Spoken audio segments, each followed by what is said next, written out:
بسم الله الرحمن الرحيم. أحييكم جميعا بتحية الإسلام. السلام عليكم ورحمة الله وبركاته. الحمد لله الذي هدانا لهذا وما كنا لنهتدي لولا أن هدانا الله. الحمد لله الواحد المنان صاحب الفضل والإحسان. أحمده تعالى حمدا يفوق العد والحسبان.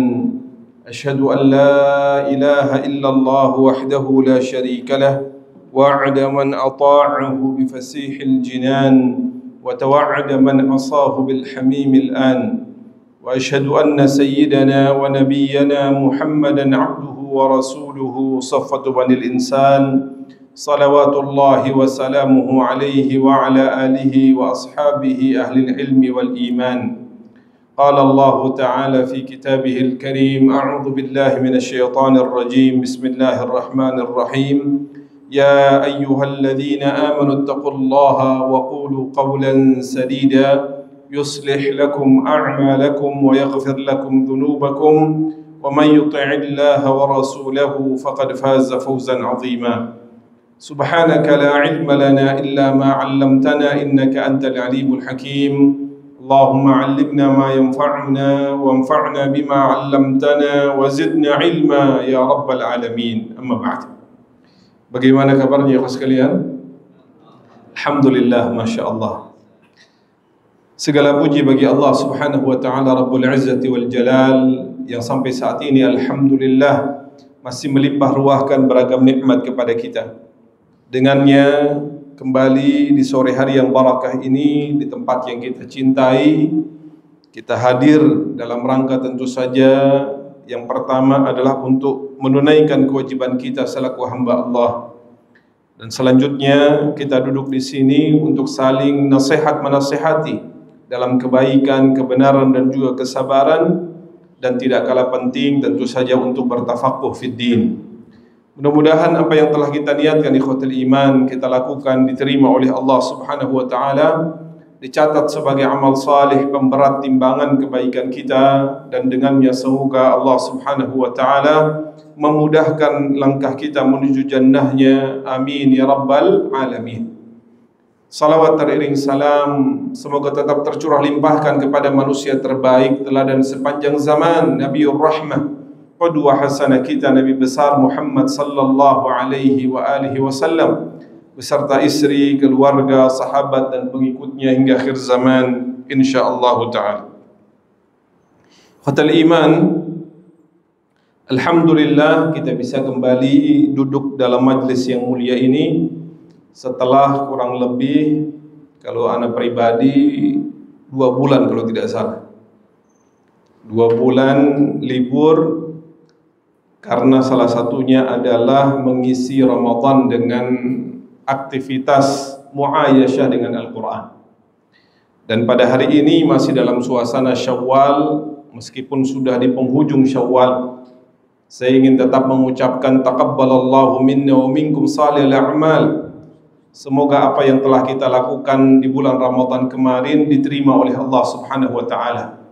Dan semoga Allah Subhanahu wa ta'ala menganugerahkan kepada kita dari apa yang telah kita lakukan di bulan Ramadan kemarin nilai-nilai ketakwaan yang menjadi bekal dalam 11 bulan berikutnya sebelum akhirnya kita bertemu kembali dengan bulan Ramadan. Saya ingin hanya menyampaikan sebuah pesan dari Imam Hasan al-Basri rahimahullahu ta'ala terkait keberadaan kita di bulan Syawal ini.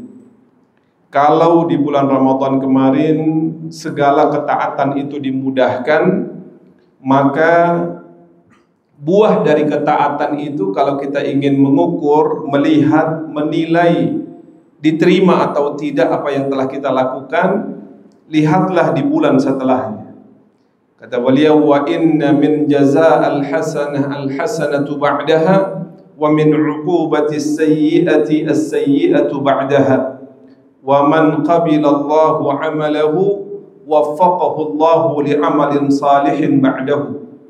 Kata beliau rahimahullahu taala, dan di antara tanda, bahkan bukan saja tanda, tetapi balasan yang Allah segerakan dari kebaikan yang kita lakukan kepada Allah. Jadi balasan yang Allah segerakan itu adalah dalam bentuk kebaikan yang bisa kita produksi dan kita lakukan setelah. Dan di antara azab, iqab, hukuman yang Allah segerakan sebelum nantinya Allah kemudian akan balas dengan balasan yang sebenarnya di akhirat. Tapi balasan yang Allah segerakan dari sebuah keburukan itu adalah keburukan yang dia lakukan setelah. Maka barang siapa, kata beliau, yang diterima amalnya oleh Allah Subhanahu wa ta'ala, maka Allah akan memberikan jalan kemudahan baginya untuk dapat melakukan amal saleh setelahnya. Maka lagi-lagi ini sebagai pengingat bagi kita semua. Kalau setelah Ramadan kemarin amal yang kita lakukan itu masih kontinu, terus-menerus kita rawat, kita jaga, maka itu pertanda amal kebaikan yang kita lakukan di Ramadan kemarin diterima oleh Allah Subhanahu wa ta'ala. Tapi na'udzubillah min dzalik, kalau seandainya dengan selesainya bulan Ramadan selesai juga amal ibadah yang kita lakukan, maka ini pertanda bahwa apa yang kita lakukan kemarin penuh dengan kekurangan dan bisa jadi tidak diterima oleh Allah Subhanahu wa ta'ala. Maka saat inilah saat pembuktian dari apa yang telah kita bina, kita rawat di bulan Ramadan kemarin. Dan semoga Allah senantiasa memberikan petunjuk kemudahan kepada kita, sehingga amal-amal kebaikan itu terus-menerus bisa kita jaga, kita lakukan dan kita dawamkan dalam kehidupan kita, insyaallah ta'ala. Ikhwatal iman hafizakumullah, kita lanjutkan kajian kita pada surah Al-Kahf. Kalau tidak salah pada pertemuan yang terakhir kita sampai pada ayat yang ke-82. Itulah mengapa Ustaz Ali tadi memulai dengan membaca dari surah Al-Kahf ayat yang ke-83. Namun ikhwatal iman, ada poin penting yang dikemukakan dalam tafsir As-Sa'di tentang faidah yang bisa kita ambil dari pertemuan Nabi Musa alaihi salam dan juga Nabi Khidir. Kenapa saya menyebutnya dengan Nabi Khidir? Ini sudah kita sampaikan pada pertemuan sebelumnya, karena pendapat yang rajih atau yang paling kuat menyebutkan Khidir itu adalah seorang nabi. Meskipun tentu diutus pada kaum yang berbeda. Maka ada beberapa faidah. Kita kalau masih ingat pertemuan yang lalu, kita kisahkan bagaimana Allah memerintahkan Nabi Musa untuk bertemu dengan Nabi Khidir, untuk belajar darinya. Meskipun dari sisi keutamaan Nabi Musa lebih utama daripada Nabi Khidir. Kenapa? Karena Nabi Musa adalah ulul azmi minar rusul, salah satu di antara rasul yang disebut dengan ulul azm. Yang kita kenal ada 5, ada Nabi Nuh alaihissalam, ada Nabi Ibrahim, siapa lagi? Nabi Musa, siapa lagi? Nabi Isa, dan yang pamungkasnya siapa? Nabi Muhammad sallallahu alaihi wasallam. Ini adalah 5 top para anbiya dan para ar-rusul yang Allah Subhanahu wa ta'ala berikan kelebihan kepada mereka. Tentu berangkat juga dari ujian yang Allah Subhanahu wa ta'ala timpakan kepada mereka. Maka pertemuan itu kemarin kita jelaskan dari ayat yang keberapa kemarin? Ayat ke-78 sampai 82 itu bagaimana Nabi Khidir sebelum mengajarkan apa yang diinginkan oleh Nabi Musa, beliau berpesan untuk bersabar, tidak tergesa-gesa di dalam meminta bayan, meminta penjelasan tentang apa yang dilakukan. Kalau masih ingat, kisahnya adalah ketika Nabi Khidir kemudian membuat lubang di sebuah kapal atau perahu begitu, yang oleh pemilik kapal itu mereka diberikan tumpangan. Ini kok diberikan tumpangan, setelah itu kapalnya dibocorkan. Ketemu dengan anak kecilnya kemudian dibunuh oleh Nabi Khidir. Kemudian ketika datang di sebuah perkampungan yang mereka meminta untuk dijamu, ternyata mereka tidak dijamu, bahkan cenderung dicuekin. tidak diberikan perhatian. Justru Nabi Khidir dalam keadaan tersebut membangun atau kemudian merenovasi sebuah bangunan tanpa meminta bayaran apa. Dan pada 3 kejadian itu Nabi Musa alaihissalam tidak bersabar untuk segera meminta penjelasan. Maka di akhir kata Nabi Khidir, "Dzalika ta'wilu ma lam tasti' alaihi sabra."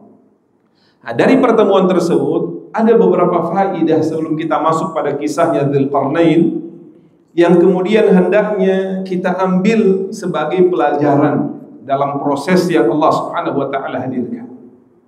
Kita tahu di antara kisah yang sangat ditekankan di dalam surah Al-Kahf ini, salah satunya adalah kisah pertemuannya Nabi Khidir dan Nabi Musa alaihissalam. Maka di antara yang disebutkan oleh Imam atau Syekh Abdurrahman bin Nasir As-Sa'di dalam tafsirnya, di antara faedah yang bisa kita ambil dari pertemuan tersebut antara lain adalah yang pertama tentang ahammiyatu talabil ilmi, tentang pentingnya menuntut ilmu, pentingnya menuntut ilmu.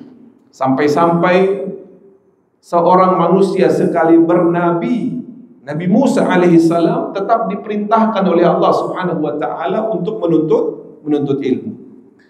Nabi Musa meninggalkan kaumnya Bani Israel untuk apa? Tidak lain adalah talabul ilm, untuk menuntut ilmu. Makanya seorang dai, seorang yang ingin memperbaiki urusan agamanya dan lain sebagainya, dia tidak boleh berhenti dari menuntut ilmu. Makanya ilmu itu kalau kita lihat dalam pepatah bahasa Arab, dia mulai dilakukan minal mahdi ilal lahdi. Mulai dari buayan ibu kita sudah mulai diajarkan, diberikan ilmu, dan itu tidak berhenti sampai seseorang masuk ke dalam liang lahat. Tidak berarti seseorang ketika sudah mendapatkan gelar tertentu, berada pada tingkat tertentu, apakah itu S3, apakah sudah menjadi guru besar, lalu dia berhenti untuk belajar. Kisah ini memberikan satu pelajaran kepada kita tentang ahammiyatu talabil ilm, pentingnya menuntut ilmu, dan hendaknya seseorang yang menginginkan kebaikan tidak pernah putus berhenti dari menuntut ilmu. Saya sendiri apakah kemudian berhenti untuk belajar setelah kemudian sering menyampaikan ilmu? Jawabannya tidak. Karena ilmu itu semakin kita mempelajarinya, kita menuntutnya, kita mengambilnya, semakin kita merasa bahwa ilmu kita itu sedikit. Makanya kalau dalam peribahasa kita di Indonesia itu, orang yang semakin belajar itu dia akan semakin mengetahui bahwa dirinya itu tidak tahu. Makanya ini yang kemudian juga dicontohkan oleh Nabi Musa alaihissalam. Maka benar ketika bekerja itu adalah sebuah ibadah, ketika dari bekerja itu dia menginginkan darinya, dia membiayai dirinya, keluarganya, dan lain sebagainya. Tapi ingat, ada kewajiban lainnya, yaitu menuntut ilmu, khususnya ketika dia menginginkan kebaikan dalam agamanya. Maka kata para ulama, menjalankan kedua-duanya itu lebih baik. Yang pertama, dia tetap menyibukkan dirinya dengan profesinya, dan yang kedua, dia tetap terus bersemangat di dalam menuntut ilmu. Maka tatkala seseorang merasa puas dengan apa yang dia miliki dari ilmu yang telah dia dapatkan, maka pada saat itulah dia akan berada dalam satu stagnasi yang membuat dirinya tidak mengalami perubahan di dalam kebaikan. Oleh karenanya ikhwatul iman hafizakumullah, ini berbagi pengalaman. Kalau di Madinah itu dahulu, bahkan sekaliber profesor, bahkan sebelumnya itu doktor yang mengajar di universitas, biasanya mereka diberikan satu kesempatan dari kampus itu, namanya sanatut tafarruh, tahun di mana mereka dikosongkan dari mengajar. Tujuannya apa? Mungkin 3 pekan diberikan, ada yang sampai sebulan, ada yang sampai beberapa bulan. Tujuannya adalah para dosen ini agar mereka mengisi kembali pengetahuan mereka. Jadi apakah mengulang, memurajaah, atau menambah ya dari pengetahuan yang baru, agar apa? Agar pengetahuan itu menjadi sesuatu yang fresh kembali, Ada pengetahuan-pengetahuan baru yang kemudian akan dia sampaikan. Ini yang pertama. Yang kedua, ikhwatal iman, ini menunjukkan juga tentang keutamaan bersafar di dalam menuntut ilmu. Kita lihat ketika Nabi Musa alaihissalam melakukan perjalanan, beliau mengatakan, jangankan sehari dua hari, bahkan bertahun-tahun pun akan tetap saya melakukan perjalanan untuk bertemu dengan Nabi Khidir. Agar apa? Agar apa yang beliau inginkan dari ilmu yang tidak beliau miliki itu beliau dapatkan dari Nabi Khidir alaihissalam. Karena ikhwatal iman hafizakumullah, kalau kita lihat di dalam sejarah para ulama, ini juga pernah kita sampaikan bagaimana para ulama itu melakukan perjalanan yang sangat jauh untuk mendapatkan sebuah ilmu. Imam Bukhari rahimahullahu ta'ala melakukan perjalanan dari Bukhara menuju ke Hijaz. Bahkan pernah beliau melakukan perjalanan dari Hijaz itu menuju ke Asyam. Berbulan-bulan lamanya beliau tempuh hanya untuk mendapatkan satu hadis saja. Dan itu menunjukkan adanya keutamaan di dalam melakukan as-safar dengan tujuan untuk mendapatkan ilmu atau menuntut ilmu. Bagi mereka yang berkorban untuk menuntut ilmu dengan melakukan perjalanan itu, Allah Subhanahu wa taala kemudian memberikan ganjaran yang tidak sedikit. Apa kata Rasul sallallahu alaihi wasallam? "Wa man salaka tariqan yaltamisu fihi ilma, sahhalallahu lahu bihi tariqan ilal jannah." Dan barang siapa yang melakukan perjalanan, kata Rasulullah, dia menapaki jalan ilmu, keluar dari rumahnya untuk menghadiri pengajian, keluar dari rumahnya untuk mempelajari sebuah ilmu dengan niat ikhlas semata-mata karena Allah, maka Allah Subhanahu wa taala akan memudahkan langkahnya menuju surga Allah Subhanahu wa taala. Dan itu tidak didapatkan kecuali dia melakukan perjalanan itu dalam rangka talabul ilm, menuntut ilmu. Maka para ulama juga mengatakan bahwasanya Rasul sallallahu alaihi wasallam mengkhususkan penyebutan ilmu sebagai jalan menuju surga. Kenapa? Karena jalan tersebut adalah jalan termudah yang bisa ditempuh. Ada jalan yang banyak menuju surga. Jalan dengan ibadah, jalan dengan bekerja, jalan dengan melakukan ini dan itu. Ada satu jalan yang Allah Subhanahu wa taala mudahkan, yaitu apa? Dengan menuntut ilmu. Itulah mengapa dalam hadis yang lain disebutkan seseorang yang keluar dari rumahnya dengan tujuan untuk menuntut ilmu, maka fahuwa fi sabilillah, dia berada di jalan Allah Subhanahu wa taala hatta yarji', sampai dia kembali ke rumah. Maka ketika dia disebut sebagai orang yang berada di jalan Allah, maka ketika terjadi sesuatu pada dirinya, maka dia akan disebut sebagai orang yang berjuang di jalan Allah Subhanahu wa taala. Ketika dia meninggal dalam keadaan menuntut ilmu, maka meninggalnya juga dalam keadaan di jalan Allah Subhanahu wa taala disebut dengan asy-syahid. Sampai-sampai ikhwatal iman, kalau masih ingat, kita pernah menyampaikan di antara keutamaan orang yang keluar dari rumahnya menuntut ilmu, sampai kata Rasul sallallahu alaihi wasallam, al-hitan. Apa itu al-hitan? Ikan-ikan yang berada di lautan itu senantiasa beristighfar. Beristighfar kepada Allah, meminta ampunan bagi siapa? Bagi mereka yang senantiasa mempelajari ilmu. Khususnya dalam hal ini adalah ilmu yang mendekatkan diri mereka kepada Allah Subhanahu wa taala. Kemudian yang ketiga, dari kisah pertemuan antara Nabi Khidir dan juga Nabi Musa alaihissalam, kata Imam As-Sa'di adalah bolehnya seseorang mengambil asisten atau pesuruh atau bahasa lainnya mungkin pembantu begitu ya, untuk mengurus, membantu ya, dan juga kemudian memberikan satu masukan kepada dia dalam sebuah perjalanan. Akan tetapi kata para ulama, ketika mengambil asisten itu hendaknya mencari orang yang cerdas. Sebagaimana Nabi Musa alaihissalam ketika beliau melakukan perjalanan itu, masih ingat, beliau mengambil asisten, dalam hal ini adalah muridnya yang bernama Yusha bin Nun, sebagai seorang yang senantiasa mendampingi beliau di dalam perjalanan.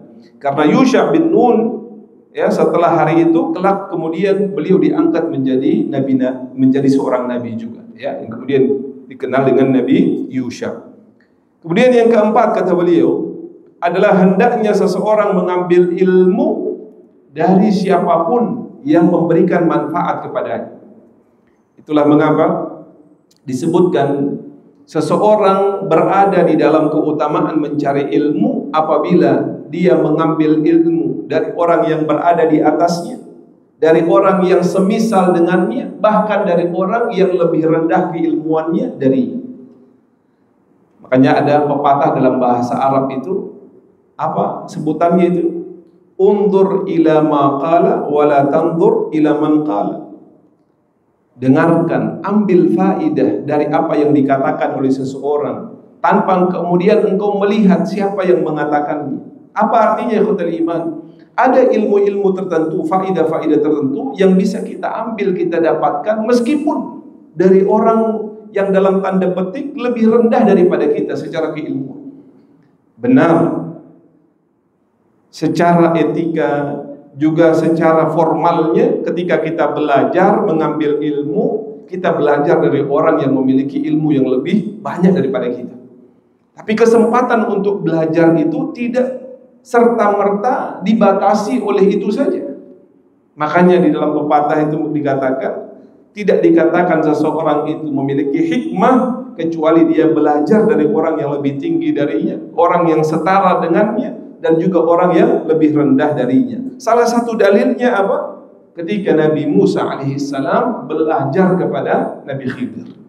Dan kita tahu bahwa Nabi Musa itu lebih utama, lebih mulia daripada Nabi Khidir, ya. Akan tetapi Nabi Musa tidak memiliki satu ilmu yang Allah Subhanahu wa taala isyaratkan. Bahkan Allah menegurnya. Kejadian ini berawal dari keteguran Allah Subhanahu wa taala kepada Nabi Musa. Ketika Nabi Musa ditanya, adakah orang yang lebih pintar daripada engkau, lebih cerdas daripada engkau, lebih memiliki pengetahuan yang luas daripada engkau? Kata Nabi Musa alaihissalam, tidak. Bukan karena Nabi Musa sombong, tetapi lebih kepada Nabi Musa memang pada saat itu tidak mengetahui ada seorang pun yang lebih memiliki pengetahuan yang luas daripada beliau alaihissalam. Maka Allah Subhanahu wa taala menegurnya dengan memerintahkan untuk mencari satu sosok yang bernama Khidir itu, dan pada akhirnya Nabi Musa alaihissalam belajar kepada Nabi Khidir. Maka dalam kehidupan kita ini juga bisa kita praktekkan ikhwatul iman. Ketika kita duduk di bangku kuliah, di bangku sekolah, bahkan dalam majelis-majelis ilmu, mungkin kita belajar kepada orang yang secara kapasitas keilmuannya itu lebih daripada kita. Tapi terkadang ada ilmu-ilmu tertentu yang tidak kita dapatkan darinya, tapi justru kita dapatkan dari orang lain. Apakah itu berkenaan dengan ilmu agama atau bahkan ilmu-ilmu duniawi? Yang jelas hendaknya seseorang mengambil ilmu dari siapapun, dari orang yang lebih pandai darinya, dari orang yang setara dengannya, bahkan dari orang yang berada di bawahnya dari sisi keutamaan. Kenapa? Karena bisa jadi ada seorang yang mungkin alim, tapi pasti ada satu bidang ilmu yang tidak dia ketahui. Bisa jadi dia belajar dari orang lain yang mungkin setara dengannya atau bahkan lebih berada di bawahnya. Kemudian berikutnya ikhwatul iman, faidah yang bisa diambil kata beliau rahimahullahu taala adalah hendaknya seseorang tatkala belajar dengan seorang guru, dia mengucapkan perkataan yang merendah. Ini bagian daripada adab di dalam menuntut ilmu. Bukan merendahkan diri, bukan, tetapi menunjukkan betapa dia ingin belajar kepada sang guru. Maka kata para ulama, tatkala seseorang itu menuntut ilmu, dia harus menunjukkan kebutuhannya terhadap seorang guru. Meminta agar gurunya memberikan ilmu kepadanya, mengajarkannya, tidak kemudian merasa sombong, tidak merasa angkuh, tidak merasa tidak perlu dengan apa yang disampaikan oleh sang guru. Dan ini akan berkaitan erat dengan kemanfaatan ilmu yang dia dapatkan. Terkadang ikhwatul iman di sebagian tempat adab-adab seperti ini dilupakan.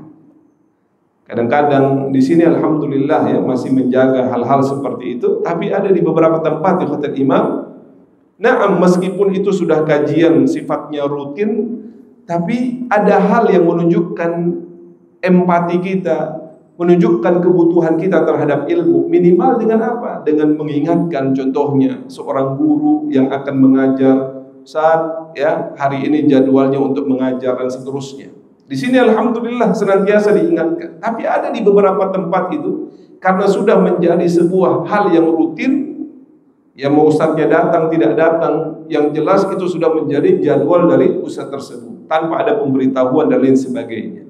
Maka poin ini mengajarkan kepada kita di antara adab di dalam menuntut ilmu itu adalah seseorang menunjukkan kebutuhannya terhadap seorang yang dia ingin ambil ilmu daripadanya. Dan ini dicontohkan oleh Nabi Musa alaihissalam ketika datang kepada Nabi Khidir. Padahal Nabi Musa ini lebih mulia daripada Nabi Khidir. Beliau menunjukkan niatnya datang kepada Nabi Khidir alaihissalam.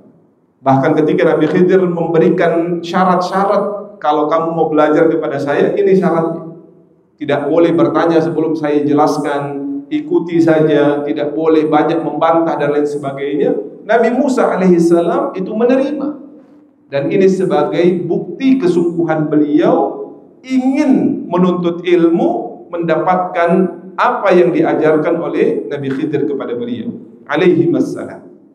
Kemudian berikutnya ikhwatal iman hafizakumullah, disebutkan bahwa hendaknya seseorang bersabar hingga mendapatkan hikmah di balik sebuah kejadian. Nah, seperti kisahnya Nabi Musa alaihissalam.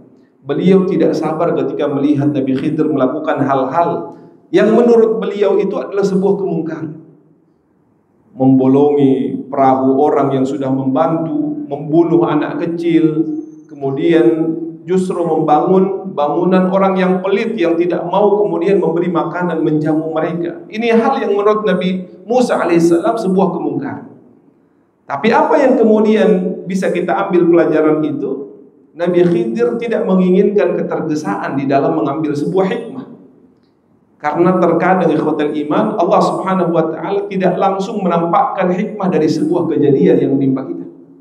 Perlu kita cerna, perlu kemudian kita ta'ammul, perlu kemudian kita merenungi apa yang terjadi. Baru setelah itu, kadang-kadang sehari setelahnya, kadang-kadang sepekan setelahnya, bahkan kadang-kadang sebulan, bahkan berbulan-bulan setelahnya, baru kita dapatkan hikmah apa di balik sebuah kejadian. Bukankah kita pernah menyampaikan sebuah kisah di saat kemudian ada seorang perdana menteri yang dipenjarakan oleh siapa? Oleh raja.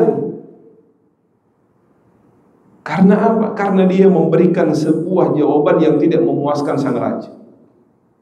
Ini dikutip banyak sekali dalam kitab kajian-kajian para ulama yang berkenaan dengan menerima takdir serta mengetahui hikmah di balik takdir yang ditetapkan oleh Allah Subhanahu wa taala. Pernah masih ingat kisahnya itu? Ya, sekalian, itu masih ingat gak? Yang pada intinya jawaban dari perdana menteri itu senantiasa dia katakan kullu ma qaddarallahu khair. Setiap apa yang Allah takdirkan itu adalah baik.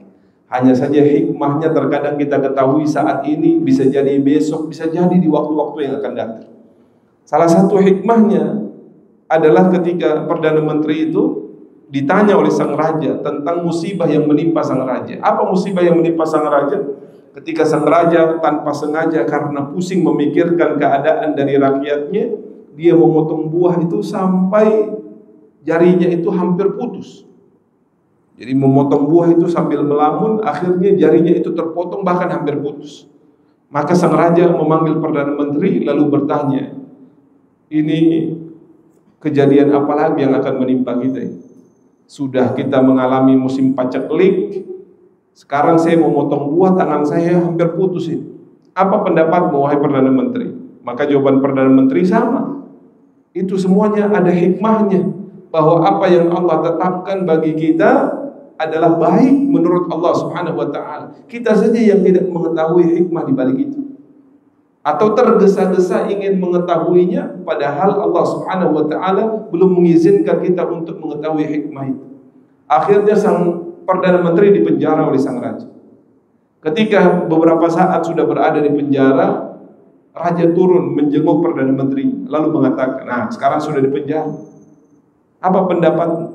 Maka dia mengatakan, di penjaranya saya itu adalah takdir yang terbaik menurut Allah Subhanahu wa ta'ala. Hanya saya saja, raja saja yang tidak tahu hikmah di balik apa yang Allah Subhanahu wa ta'ala tetapkan bagi kita. Sampai akhirnya khotel iman, kisahnya panjang, di mana sang raja pada saat itu melakukan hobinya untuk berburu, dan pada akhirnya dia tertangkap di dalam hutan. Dia tertangkap di dalam hutan. Dia terpisah dengan pasukannya dan dia satu-satunya yang tertangkap. Nah, ketika ditangkap itu ternyata orang yang menangkapnya adalah orang yang menganut ya, dinamisme begitu ya, menyembah dewa-dewa, dan mereka seringkali mempersembahkan apa yang terbaik yang mereka miliki kepada sesembahan itu. Nah, ketika raja ini ditangkap, mereka mengatakan, wah ini tidak seperti tangkapan biasanya. Biasanya orangnya bau gitu ya, sudah pakai pakaian compang-camping karena berburu di hutan dalam waktu yang lama ya, dan lain sebagainya. Ini yang kita tangkap kok tampilannya bagus dan lain sebagainya. Maka mereka mengatakan, kalau seperti ini kita persembahkan saja kepada sesembahan kita. Jadi orang yang tidak beriman saja kepada Allah, ketika mempersembahkan sesuatu kepada sesembahannya, mereka mempersembahkan yang apa? Yang terbaik. Apatah lagi kita yang beriman kepada Allah, yang kata Allah Subhanahu wa ta'ala, lan tanalul birra hatta tunfiqu mimma tuhibbun. Tidaklah seseorang akan mendapatkan, menggapai, mencapai albir sampai dia menginfakkan mimma tuhibbun, apa yang dia cinta. Kadang, bukan kadang, ini sering kali kalau kita berinfak, kita memberi sesuatu, yang kita berikan yang apa? Yang sisa-sisa. Di rumah punya makanan kayaknya udah nggak kemakan ini, karena kekenyangan atau sudah dipanasin 3 kali ya. Baru kemudian kita berikan kepada siapa? Kepada tetangga. Kita berikan kepada orang yang ya mungkin kita anggap membutuhkannya. Ada pahala atau tidak? Ada. Tapi pahalanya tidak maksimal. Karena pahala yang maksimal itu ketika kita menginfakkan apa yang kita cintai. Pernah disebutkan di zamannya Khalifah Umar bin Abdul Aziz ya, beliau pernah mendapatkan sebuah hadiah yang iman. Hadiah yang menurut banyak orang itu sangat diidam-idamkan oleh siapapun. Keindahannya, nilainya dan lain sebagainya. Ketika beliau mendapatkannya, rahimahullah ta'ala, beliau segera memberikan kepada orang lain. Khususnya dalam hal ini adalah rakyatnya yang membutuhkan. Lalu ditanya oleh anaknya, ya abati, wahai ayahanda, kenapa engkau memberikan hadiah itu? Hadiah yang begitu engkau inginkan, dalam tanda petik ya, tidak disebutkan apa hadiahnya, yang jelas sesuatu yang sangat bernilai. Maka beliau mengatakan, saya ingin mendapatkan sesuatu yang lebih baik di sisi Allah. Bukankah Allah berfirman, wahai anak, lan tanalul birra hatta tunfiqu mimma tuhibbun. Tidaklah engkau akan mencapai derajat albir sampai engkau menginfakkan dari apa yang engkau cintai. Maka hadiah itu aku cintai, aku senang, aku inginkan. Tapi aku menginginkan kebaikan yang jauh lebih besar di sisi Allah, maka segera aku infakkan apa yang aku cintai itu. Mungkin kita belum sampai pada derajat itu, tapi dari kisah yang kita sampaikan ini, sesungguhnya kita harus lebih dari orang-orang yang tidak menyembah Allah tadi, yang tidak menyembah, tidak mengimani Allah saja. Ketika mempersembahkan sesuatu kepada dewa-dewanya, kepada sesembahannya, mereka berikan yang terbaik. Maka kita yang mengetahui dalil-dalilnya, perintah-perintahnya di dalam Al-Quran dan As-Sunnah, harus lebih lagi, lebih di dalam melakukan apa yang Allah Subhanahu wa ta'ala perintahkan tersebut. Sampai akhirnya ikhwatal iman, ketika tungku sudah dinyalakan, hampir-hampir raja ini dimasukkan sebagai persembahan, ternyata terlihat di ujung jarinya itu ada bekas luka. Maka kata kepala sukunya, berhenti. Ternyata orang yang ingin kita persembahkan kepada dewa kita ini punya kecacatan. Dan kita tidak boleh mempersembahkan yang cacat kepada dewa kita. Itu akan menghambat rizki, itu akan begini dan begitu menurut kepercayaan mereka. Maka karena dia tidak layak untuk sesembahan kita, dia juga tidak layak untuk kita. Akhirnya dibebaskan orang itu, sang raja. Di sepanjang jalan sang raja kemudian menangis seperti iman terseduh-seduh. Teringat apa yang dikatakan oleh Perdana Menteri, bahwa jari saya terpotong ini, yang saya kira ini musibah, kecelakaan, hal yang menyakitkan, ternyata ini hikmahnya baru saya ketahui, bahwa benar Allah Subhanahu wa ta'ala ketika menetapkan sesuatu, menakdirkan sesuatu untuk hambanya yang beriman. Ini garis bawahi, untuk hambanya yang beriman, maka sesungguhnya takdir-takdir itu adalah yang terbaik menurut Allah. Kita saja yang kemudian menilai ini takdir baik, ini takdir buruk. Ketika itu menyenangkan hati kita, kita beranggapan ini takdir baik. Ketika itu kita anggap sebagai sebuah musibah, kita mengatakan ini takdir apa? Buruk. Padahal seluruh takdir di sisi Allah itu adalah baik menurut Allah Subhanahu wa ta'ala. Kita saja yang tidak mengetahui hikmahnya. Maka kembalilah sang raja, singkat cerita, dan orang yang pertama kali ingin dia temui siapa? Perdana Menteri. Untuk ngapain? Minta maaf. Sudah dipenjara Perdana Menterinya, padahal apa yang dikatakan oleh Perdana Menteri itu baru dia ketahui hikmahnya. Sambil bercerita dan meminta maaf, menangis sang raja ini, bertutur kepada Perdana Menterinya. Ternyata Perdana Menteri juga menangis.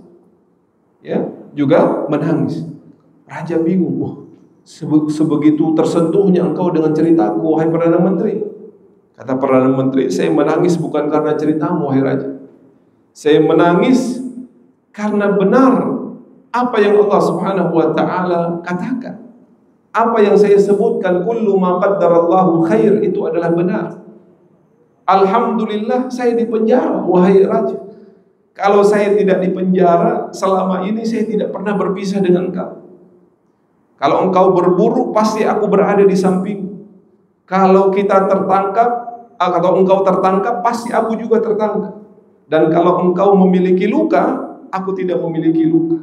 Jadi kalau seandainya aku tidak dipenjara, akulah yang akan menjadi korban sesembahan kepada sesembahan orang-orang tersebut. Maka di penjaranya saya ini adalah takdir yang terbaik menurut Allah Subhanahu wa ta'ala. Lagi-lagi ini yang disebutkan, bahwa hikmah itu bisa jadi datang di saat kejadian, bisa jadi di waktu-waktu berikutnya. Maka yang diajarkan di dalam pertemuan itu adalah hendaknya seseorang bersabar hingga dia mendapatkan hikmah di balik itu. Imam Ibnu Qayyim rahimahullahu ta'ala, beliau menyebutkan bahwa tatkala seseorang itu terkena musibah, terkadang Allah langsung menampakkan hikmahnya. Dia segera sadar dengan musibah yang menimpanya. Mungkin saya selama ini kurang beribadah, kurang berdoa kepada Allah, kurang mengingat Allah, kurang khusyuk dalam salat. Maka Allah tegur saya. Hikmah itu segera Allah Subhanahu wa ta'ala tampakkan kepada dia. Namun kata beliau rahimahullahu ta'ala, terkadang seseorang tidak dapat mengetahui hikmahnya kecuali setelah dia melewati waktu yang cukup lama. Oh, ternyata dulu saya terkena musibah itu, Allah Subhanahu wa ta'ala menginginkan agar saya begini dan begitu. Dulu pertama kali saya melamar kerja, saya tidak diterima. Ternyata ada pekerjaan yang lebih baik yang Allah Subhanahu wa ta'ala siapkan buat saya. Dulu ketika saya melamar si fulanah tidak diterima, ternyata ada akhwat yang lebih baik yang Allah Subhanahu wa ta'ala siapkan. Hikmahnya akan kita ketahui bisa jadi di saat kejadian, atau bisa jadi Allah Subhanahu wa ta'ala tangguhkan di waktu-waktu berikutnya. Nah, yang kemudian digarisbawahi, hendaknya seseorang itu bersabar. Ketika ditimpakan sesuatu yang menurut dia itu buruk, tidak sesuai dengan keinginannya, karena bisa jadi ada kebaikan yang jauh lebih besar yang Allah Subhanahu wa ta'ala ingin berikan kepadanya. Kemudian ikhwatal iman, kata beliau rahimahullahu ta'ala, seseorang juga hendaknya bersabar di dalam menuntut ilmu. Ya, jadi kesabaran itu bukan saja dalam menerima takdir, tapi juga di dalam proses menuntut ilmu. Makanya kata Imam Syafi'i rahimahullahu ta'ala, seseorang itu tidak akan pernah mendapatkan ilmu kecuali dengan 6 hal. Salah satunya kata beliau adalah wastibar, dengan ekstra sabar yang dia hadirkan di dalam proses mendapatkan ilmu. Sabar menghadapi ujian, sabar di dalam menghadapi beragam muallim, beragam ustadz, beragam guru, dosen. Karena masing-masing itu memiliki tipikal yang berbeda. Ada yang lemah lembut, ada yang ceplas-ceplos, ada yang galak dan lain sebagainya. Tapi itulah proses di dalam mendapatkan ilmu. Maka harus bersabar dengan segala konsekuensinya. Bagi mereka yang belajar di tempat yang jauh, bersabar, jauh dari keluarga, suasana yang mungkin tidak terlalu kondusif seperti ketika dia berada di rumahnya dengan keluarganya, maka hal itu kemudian harus dia lalui dan dia hadirkan kesabaran seperti yang dilakukan oleh Nabi Musa alaihissalam. Kemudian juga kata beliau rahimahullah ta'ala, yang kedelapan adalah jika ada perkara atau ada dua perkara yang membawa kemudaratan, maka ditempuh yang paling ringan kemudaratan. Ini yang kemudian disebut dengan akhaffud dararain. Tentu kalau yang satu mudarat, yang satu maslahat, maka yang kita pilih apa? Yang maslahat. Tapi ada kondisi di mana kita berada pada keadaan yang tidak ideal. Jadi dua-duanya ini buruk. Dua-duanya itu mengandung kemudaratan. Maka pada poin ini hendaknya dia memilih di antara dua kemudaratan itu adalah mafsadah yang terkecil, ya, kemudaratan yang paling kecil. Maka para ulama mengatakan bahwa bukanlah orang yang faqih itu yang mengetahui halal dan haram. Karena yang halal itu jelas, yang haram itu jelas. Akan tetapi orang yang faqih itu adalah orang yang dihadapkan pada dua kemudaratan, lalu kemudian dia mengetahui dari kedua pilihan itu mana yang lebih sedikit kemudaratan. Itulah orang yang mengerti tentang fikih sebenarnya. Atau dalam istilah usul fiqihnya disebut dengan akhaffud dararain. Dia bisa memilih mana yang kemudaratannya itu paling rendah. Karena kalau maslahat dan mudarat, maka tentu yang kita pilih adalah yang maslahat. Tapi kalau semuanya mudarat, dua-duanya kemudaratan, yang faqih itu adalah yang bisa mengetahui mana yang kemudaratannya lebih rendah. Seperti kisahnya Nabi Musa dan Nabi Khidir. Ketika kemudian Nabi Khidir itu membunuh seorang anak kecil, yang kemudian membuat Nabi Musa terkaget-kaget, kenapa engkau membunuh anak itu? Ternyata Nabi Khidir diberitahukan oleh Allah Subhanahu wa taala bahwa anak ini kelak ketika dia dewasa, dia akan menjadi orang yang kufur kepada Allah Subhanahu wa taala. Dia menjadi orang yang menjerumuskan orang tuanya juga ke dalam neraka. Maka tentu membunuh dalam hal ini adalah juga kemudaratan yang besar. Tapi karena Allah mengabarkan kepada Nabi Khidir, maka beliau memilih kemudaratan yang lebih rendah. Tapi ini jangan dipraktekkan, ya. Antum lihat ada anak kecil nakal, wah ini kalau sampai gede, ya, ini bisa mudarat, kemudian ikut-ikutan seperti Nabi Khidir, ya, masuk penjara. Karena kita beda dengan Nabi Khidir. Nabi Khidir diberitahukan oleh Allah tentang ilmu gaib yang kelak akan terjadi kepada anak ini kalau dia tumbuh dewasa. Tapi kita tidak mengetahui tentang hal gaib itu. Yang bisa kita lakukan adalah kita mengajarkan anak itu, mendoakannya agar kiranya Allah berikan taufik, menjadikannya anak yang saleh. Kita tuntun untuk belajar ilmu agama, belajar adab dan akhlak. Nah, itu yang bisa kita usahakan.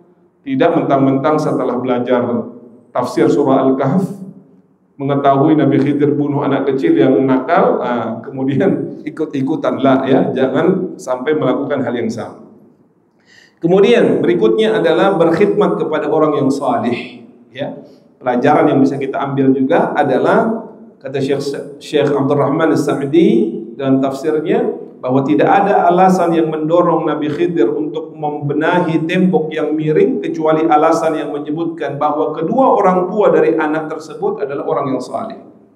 Maka dalam hal ini kalau kita mengetahui ada orang yang saleh, ketaatannya kepada Allah Subhanahu wa taala, maka dari kisah itu kita diajarkan untuk termotivasi berkhidmat kepadanya. Berkhidmat dalam arti apa? Membantunya, memberikan pertolongan. Kalau kita mengetahui dia adalah orang yang saleh. Nah, bahkan kalau masih ingat kita sebutkan dua anak ini yang kata Allah Subhanahu wa taala kana abuhuma salihah, bahwa ayah dari kedua anak ini adalah orang yang saleh, itu tidak ayah secara langsung.